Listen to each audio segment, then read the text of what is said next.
increase in military spending. But he could also make remarks on the closely watched special election in Alabama. After months of campaigning, voters are deciding today who to send to the Senate. This is Outnumbered. I'm Sandra Smith, and here today, Harris Faulkner, the host of Hannity on Fox Business, Hannity, former deputy spokesperson for the State Department, Marie Harf, and today's #OneLuckyGuy, Fox News political analyst and co-host of The Five, Juan Williams, and he is outnumbered. And I go through that quickly because the president is about to sign that bill. He could be making comments, which would be of particular interest for many reasons that we just stated. So we'll be listening for that to begin. John Kelly just entered the room. Welcome, Juan. Good to be with you as the cold weather approaches. Oh, it's here. Hi. I know you're ready. All right, guys. Well, it is an exciting day. Things are changing quickly. Polls are open in Alabama after months of campaigning and reports of sexual misconduct that rocked the state. It's now up to the voters to decide who fills the Senate seat that Attorney General Jeff Sessions left vacant. We just got video moments ago of Roy Moore arriving on horseback to his polling place. Earlier, Democrat Doug Jones cast his ballot. The contest comes with a lot of drama and very high political stakes. A Jones victory would cut the Republican Senate majority to 51 to 49 and give Democrats a boost in their efforts to take control in 2018. On the eve of today's vote, Moore and Jones took parting shots at each other in competing rallies. The differences between my opponent and me are vast. It is time that we put our decency, our state, before political party. He thinks I'm a bigot. He thinks that because I favor traditional marriage ordained of God, that that's the wrong position. The people of Alabama don't believe that. I think it's time that we say no more to putting people down, that we say no more to treating people as second-class citizens. We say no more to discriminating against those that are the least fortunate among us. It's just time, folks, that we say no more. Let's go to Jonathan Siri, live from Montgomery, Alabama. Jonathan, a lot happening at this moment. It's going to be a long day. That's right. It is a long day, but both candidates have already cast their ballots. Sandra, you were referencing that new video of Roy Moore arriving at his polling site on horseback. This is his tradition at election time.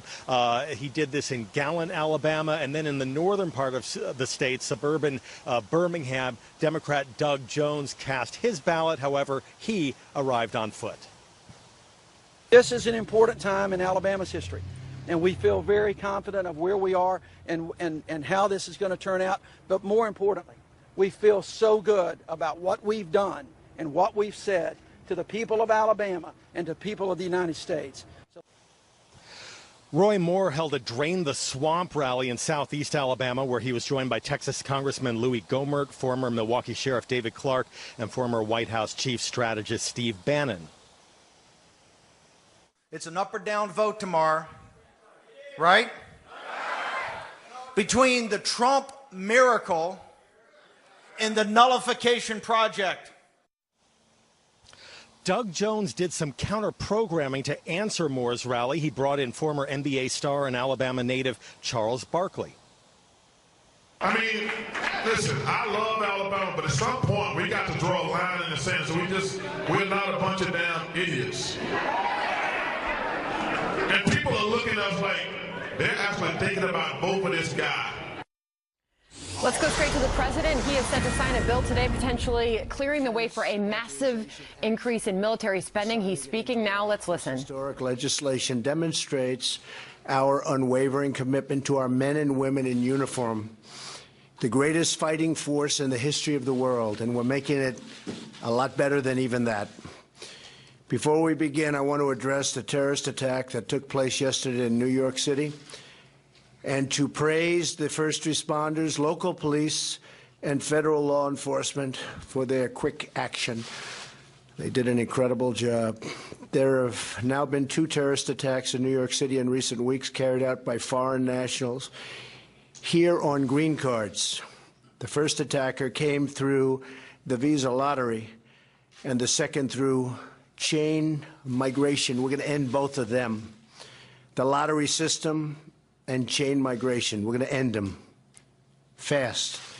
Congress must get involved immediately, and they are involved immediately, and I can tell you we have tremendous support. They will be ended. These attacks underscore the dangers we face from around the globe. The National Defense Authorization Act could not come at a more opportune or important time. This legislation represents a momentous step toward rebuilding our military and securing the future for our children. I applaud the work of the members of both parties who came together to pass the National Defense Authorization Act, which passed with overwhelming bipartisan support, something that sounds very nice to my ears. I especially want to thank Chairman Thornberry, who is here with us today, for his tireless efforts. Thank you, man. Thank you. It was a great job. Fantastic job. In recent years, our military has undergone a series of deep budget cuts that have severely impacted our readiness, shrunk our capabilities, and placed substantial burdens on our warfighters. And great warfighters they are. History teaches us that when you weaken your defenses, you invite aggression. The best way to prevent conflict or of any kind is to be prepared and really be prepared. Only when the good are strong will peace prevail. Today, with the signing of this defense bill, we accelerate the process of fully restoring America's military might. I also want to thank Senator John McCain for the work he's done on this bill. He has fought very, very hard to make it just the way he wants it and that we all want it. This legislation will enhance our readiness, expand our modernize our forces, and help provide our service members with the tools that they need to fight and to win. We will fight and win, but hopefully with this we won't have to fight because people will not be wanting to fight with us.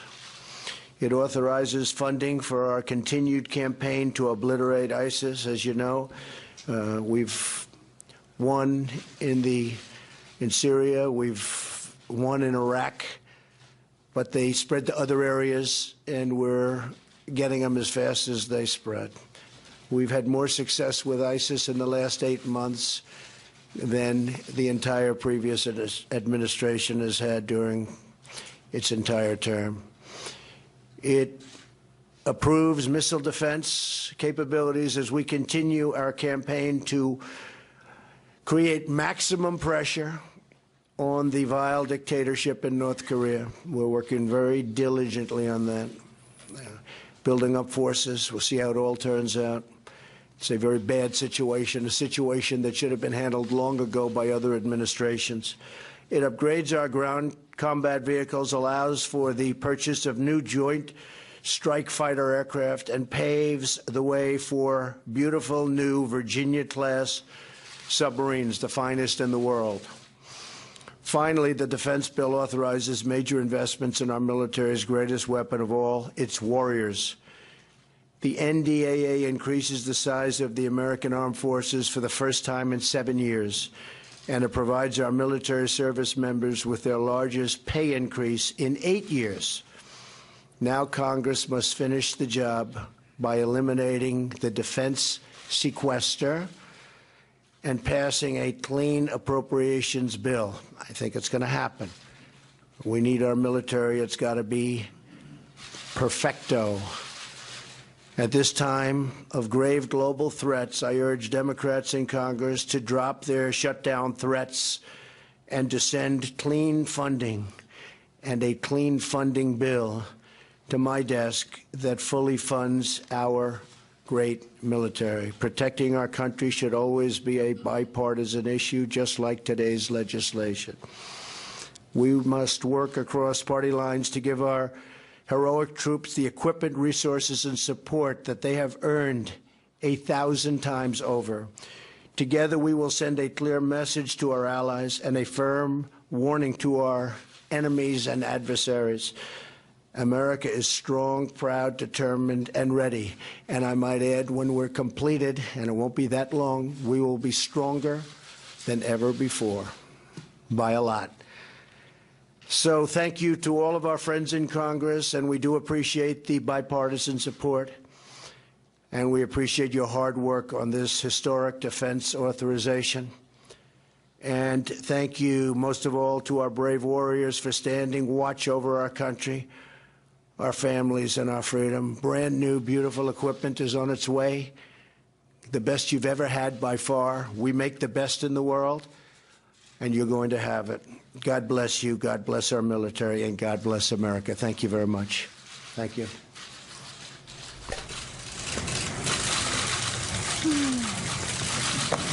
I won't be showing all of this to everybody, believe it or not. That's a lot of pages. That is a lot of pages.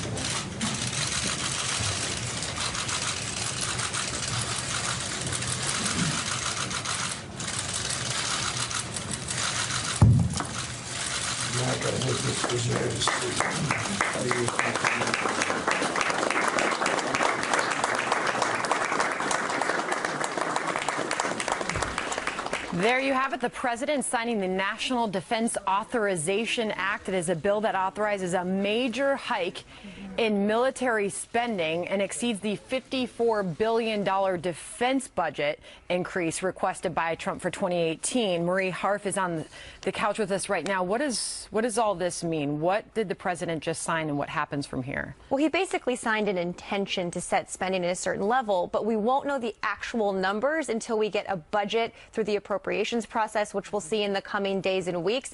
As you said, this is way above the cap that Republicans and Democrats had talked about. And so I think this will be a point of contention going forward. Nobody wants to cut defense spending, but we have to have a way to pay for it. And so far, we haven't seen details about that. This will continue to play out, I think, over the coming weeks. All right. Meanwhile, we've got a major election happening tonight. And Juan Williams is on the couch. This Alabama special Senate election happening tonight. Turnout is going to be key.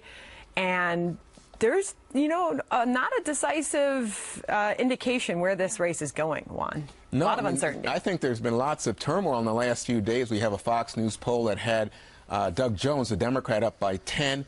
But then there are other polls that have more up.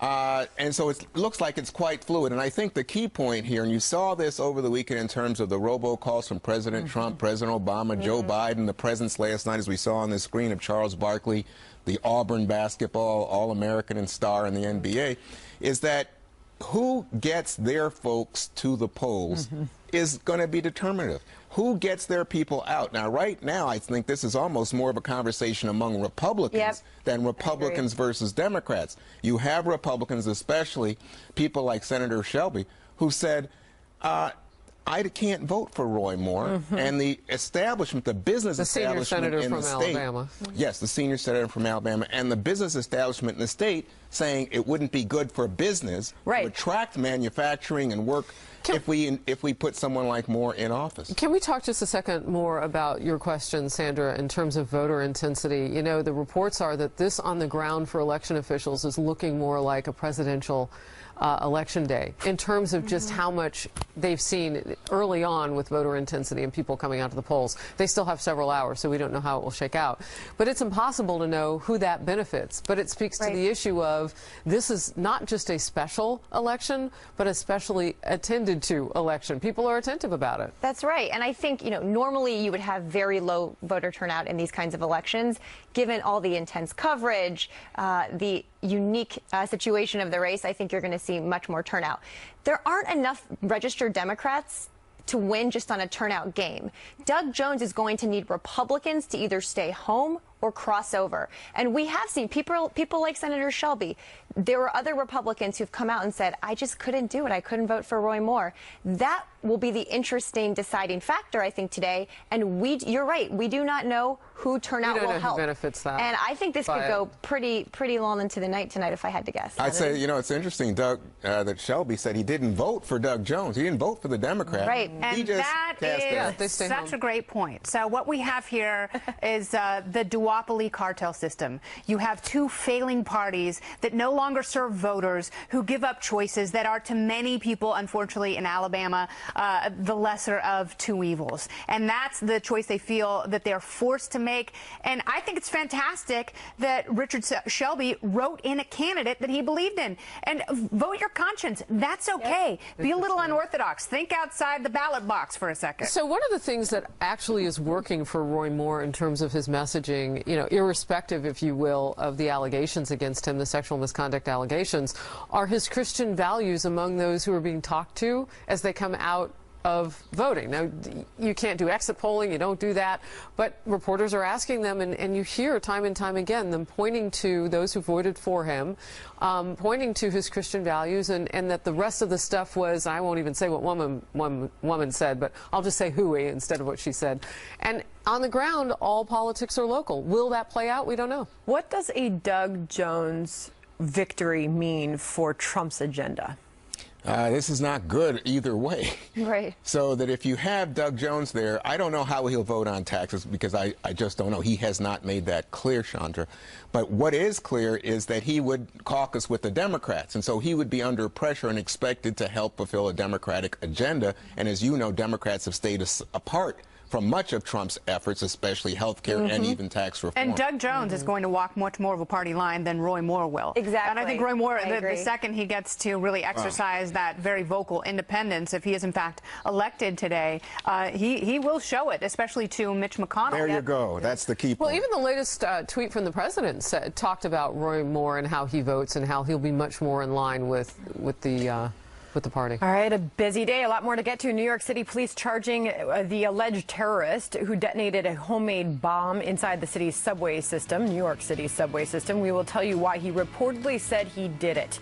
Plus, we're learning more about how this immigrant got into the country, why the White House says its proposals would have kept him out, and what the administration is doing now.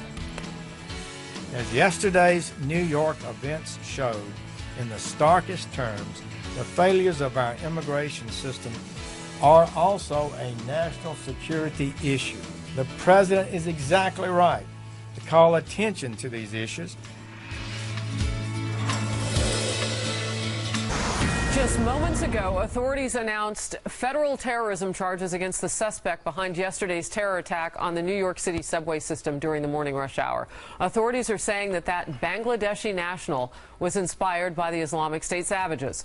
And yesterday, New York police raided the apartments of the suspect and his family. Rick Leventhal is on the story for us at New York City's Port Authority. Rick? And Harris, we're learning more from the criminal complaint filed by the U.S. Attorney's Office late this morning.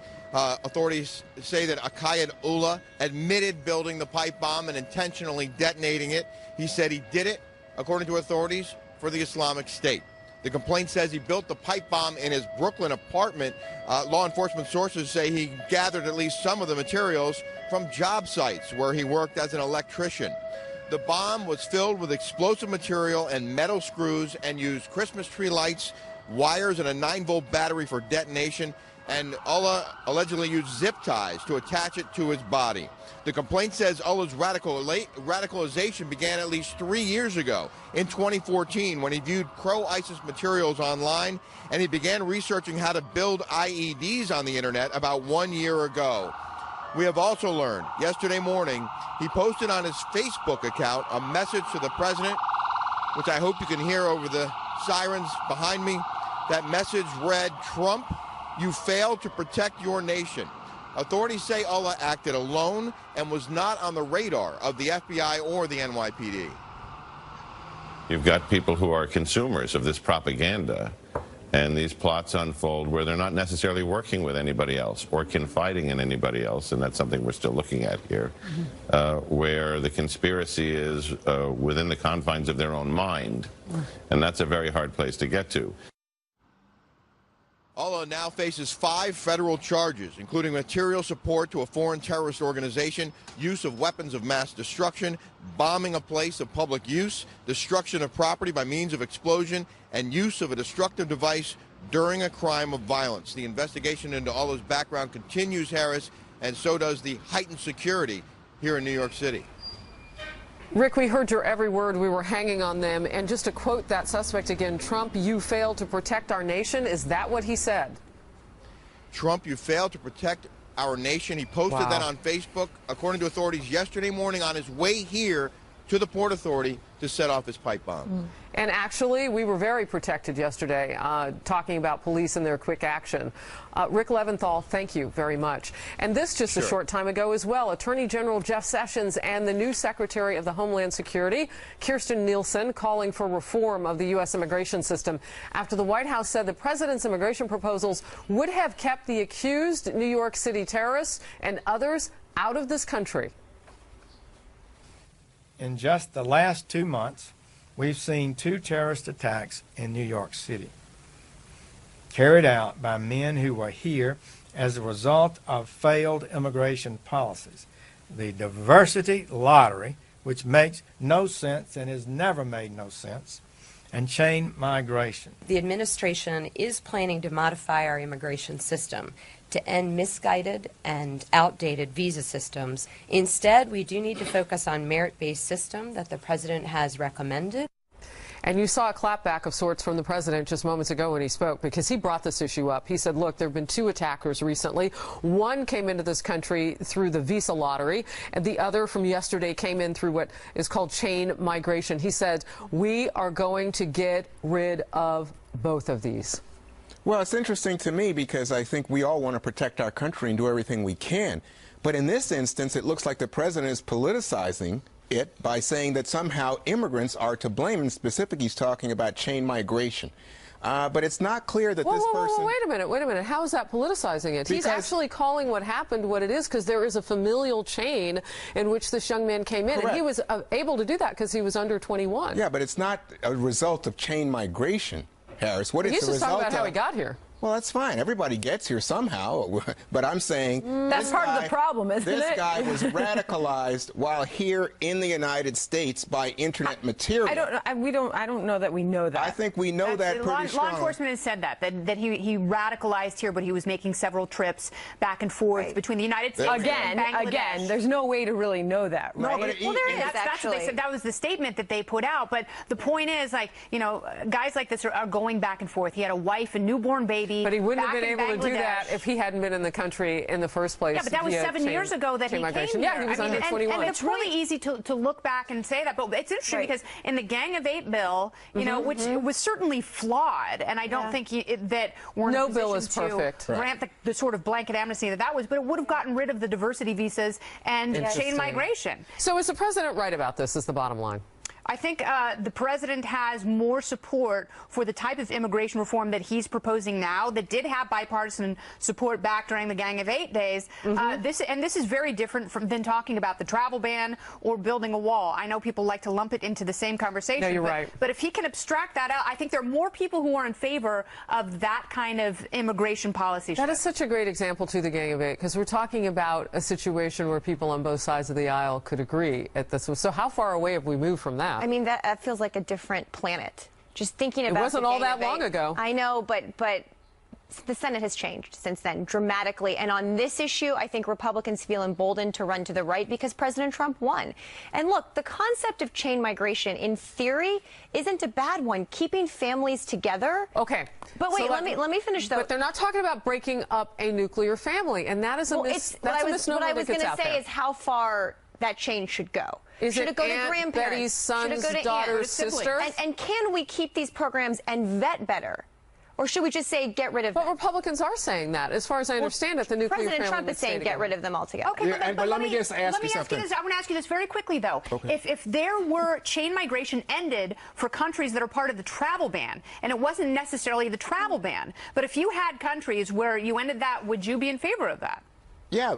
Kennedy, you got to get to Capitol Hill with those negotiating skills, because that's a compromise. If it was proven to be effective, I'm for anything. But the problem here is, what's the alternative? The alternative being suggested is merit-based immigration. Well, you still have to vet people based on merit. And if they come here based on merit and are exposed to this kind of toxic material on the internet, then they're going to radicalize again. That's immigration. But don't miss the compromise that she just laid down there. No, she dropped the mic on I said that. if something works, I'm all for it. But let's not politicize this horrible accident any more than we would politicize guns over what happened. By the way, in the Vegas. radicalization happening online is a whole other issue that has to be addressed. Chairman McCall has been very anywhere. Has been very clear about that, talking to Google, Facebook, Twitter, something. We got to hold those people accountable. The Facebook people have all said, oh, you know, we're just a platform. We're not responsible. Yes, you are. Absolutely. You guys are. Sandra, what do the big companies say about that? Because you've done many of those interviews. I don't know that we don't know the depth of their workings with the federal government. Sure. I don't even know if they are, if they aren't.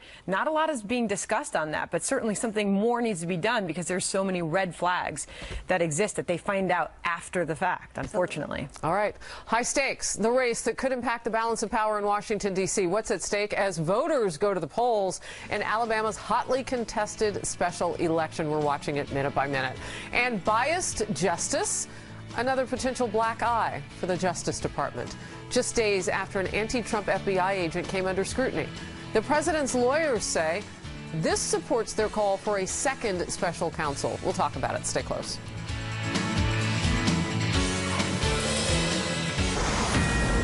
Fox News alert on a special election the nation is watching, and it's going on right now in Alabama. The contest between Republican Roy Moore and Democrat Doug Jones comes with plenty of drama, including accusations of sexual misconduct against Moore. He denies everything. The political stakes are high.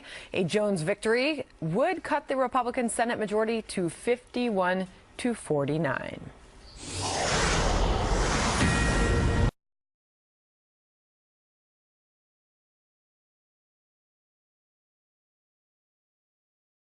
Are now demanding a second special counsel to probe the FBI and Department of Justice officials behind the Russia investigation. This after a stunning revelation in the investigation into the anti-Trump dossier. Fox News confirming that Bruce Orr, the now demoted senior Justice Department official who met with the dossier's creators, Fusion GPS, is married to a woman who worked for Fusion GPS during the 2016 election. And this comes on the heels of another potential conflict of interest. Peter Strzok, one of the leading FBI agents in Robert Mueller's Russia probe, getting the boot after it was discovered that he'd trashed the president in a number of texts. Now, Trump lawyer Jay Sekulow stressing to Fox News that their call for another special counsel has nothing to do with Mueller's investigation or the president's confidence in Mueller.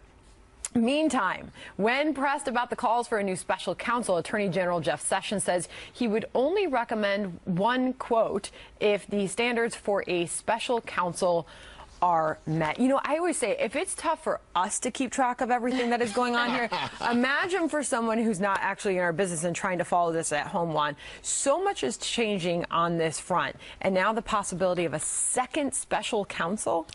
Well, I mean, to me, if you're at home and you're trying to say it's confusing, keep this in mind. I think we have a very sensitive president who feels he's under attack and subject to, you know, not only Michael Flynn, his former national security advisor, pleading guilty, but then requests for bank records and the like. And his response is to punch back, and he is questioning, and all of his advocates in the media, questioning Robert Mueller, questioning the FBI, going after the Justice Department and Justice Department officials, bringing questions about what's going on as if they're engaged in a witch hunt, which is what he wants his supporters to believe. Which he has said he feels, Marie. And I mean, Juan is exactly right. This is a concerted effort to undermine the credibility of Robert Mueller, who for many, many years, Republicans and Democrats have thought very highly of. So as Americans, I've said this many times and I feel like a broken record, but we should want to get to the bottom of Russian interference in our 2016 election. If there was anyone working with them or helping them, we now know that Russia offered help, that the campaign met with them about help, that people lied about that to the FBI. I don't know where this investigation is going, but you're going to see, as it gets more serious, more attempts on the part of Trump supporters to muddy the waters, to distract from that, and calls for a special counsel, a second one, are exactly that. They're completely muddying the waters to want there to be fairness, though. I mean, when you look at that anti-Trump dossier, there are equally as many questions about what nefarious moves Democrats might have been making as far up as the FBI. Equally as many questions? Or maybe even more. I don't know. I mean, you bring up a good point. We've been asking them for so long that maybe they've tripled in value. I don't know. But my point is that you've got a DNC, you've got a former presidential candidate, and potentially the FBI who would have shelled out cash for a dossier that was being put together by a British spy. I know it sounds like a movie. No, but it's not. We haven't had those questions satisfactorily answered. What was the government doing? Who were they spying on? What information were they using? And I'm sorry, but Mueller is being paid by the government, and he has not defended his position. There's no evidence he has done anything inappropriate. There's no evidence that Robert Mueller. I'm talking about equability when you're looking at things from a probe standpoint. We have not had. But you're drawing an equivalency that is false. About Christopher Steele. What was his relationship to Fusion GPS? Why was a senior official at the Department of Justice who is married to someone who worked for Fusion GPS meeting with that organization without disclosing it? And all of those meetings and all of those information certainly affect outcomes here. And as Americans, we deserve answers to why those outcomes were affected and how. Equally as many questions as I pointed out. I honestly, we can get answers to those questions, but to put them on the level of whether a winning presidential campaign colluded with Russia to throw our election, I'm sorry, that is a narrative. No, that is a narrative. Evidence of that. Marie, there's no evidence of that, and this has been going on a very long time. That is just not true that there's no evidence. What do you mean by no evidence? What is the evidence? There's a ton of evidence. The whole intelligence community has confirmed that the Trump campaign colluded with Russia. Here, listen what I'm saying. But that's specifically what Marie said. Our election, and they are now trying to find out exactly what level of cooperation exists. And what we know is that Trump officials have lied consistently about their contacts with Russians. And look at that FBI agent, Peter Strzok. You guys act like, oh, what's the equivalence here? He was tweeting anti-Trump stuff. Guess what?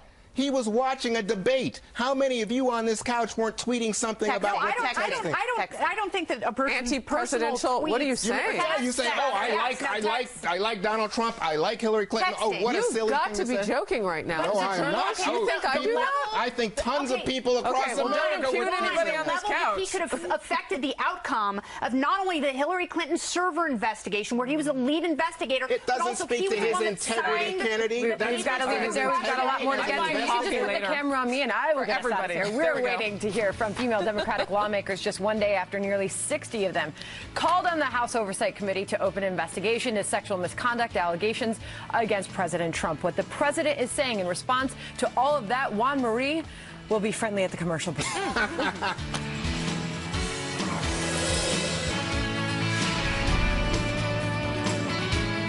We are waiting to hear from women Democratic lawmakers expected to address calling to an open investigation allegations against President Trump. Those women are writing in a letter to House committee leaders, quote, at least 17 women have publicly accused the president of sexual misconduct. We cannot ignore the multitude of the women who have come forward with the accusations against Mr. Trump, end quote. This move follows 3 more accusers shared their stories during a news conference yesterday. President Trump weighed in on Twitter this way, quote, despite thousands of hours wasted and many millions of dollars spent, the Democrats have been unable to show any collusion with Russia. So now they are moving on to the false accusations and fabricated stories of women who I don't know and or have never met. Fake news, exclamation point. Juan? Well, I think he's trying to defend himself because there's now, in the aftermath of Senator Franken's resignation, you know, I think that there's a moment here, and what we see is a number of people who made accusations against President Trump saying, hey, we want to be heard, and why haven't these cases come to trial or come to some kind of resolution? Sandra? Well, I mean, their voices need to be heard, and they certainly are making a statement, and putting this out together is effective. To have the president trying to get out of ahead of it with the